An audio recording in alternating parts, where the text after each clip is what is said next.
Alright guys, today we're taking a look at the John Cena screenshot of WWE 2K15 that was released on Monday, this time in a little bit more detail so we can look at some of the changes this year compared to last. Now before getting into it, this isn't a case of which looks better because 2K15 would win hands down being on next gen. Instead we're going to look at the changes to the models and the arena elements that we can see.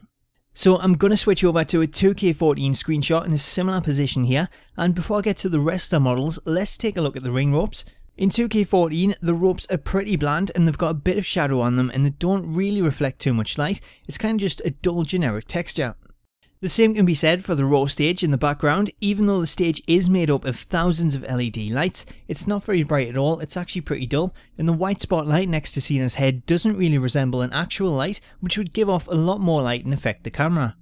Now let's switch over to 2K15 and straight away you can notice the difference in the textures on both the ropes and the stage, as they actually seem to have material properties. The ropes have that nice light reflecting shine in them, and the LEDs in the stage behind Cena look a lot brighter and a lot more vibrant, with the spotlights affecting the camera just like you would expect to see if you were to take a photo of a real light, as the shine slightly overlaps Orton's left arm. Now let's take a look at Cena's model and specifically his body, as this too has been scanned along with the face, and the results don't just stop at a better texture, they fully capture the shape and body morphing of Cena, which is extremely evident when you compare it to last year's body, which looks a lot more generic and has a really small waist, giving Cena a Barbie doll like treatment.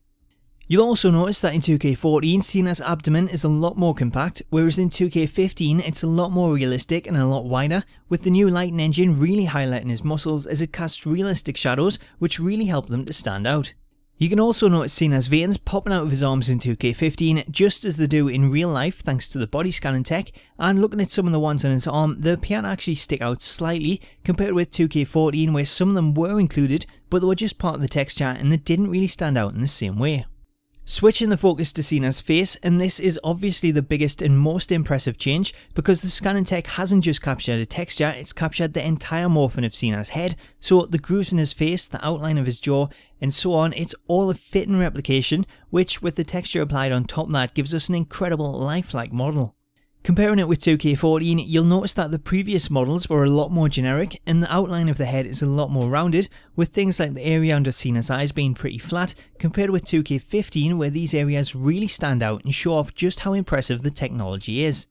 Also, as I mentioned with the stage and the ring ropes, Cena's clothing too now has the properties of the materials that they represent, and with the higher quality resolutions on PlayStation 4 and Xbox One, you can really see the texture of his wristbands, jeans and his belt, whereas in 2K14, although those items do have the texture design, the lower resolutions don't give off the texture of the material themselves.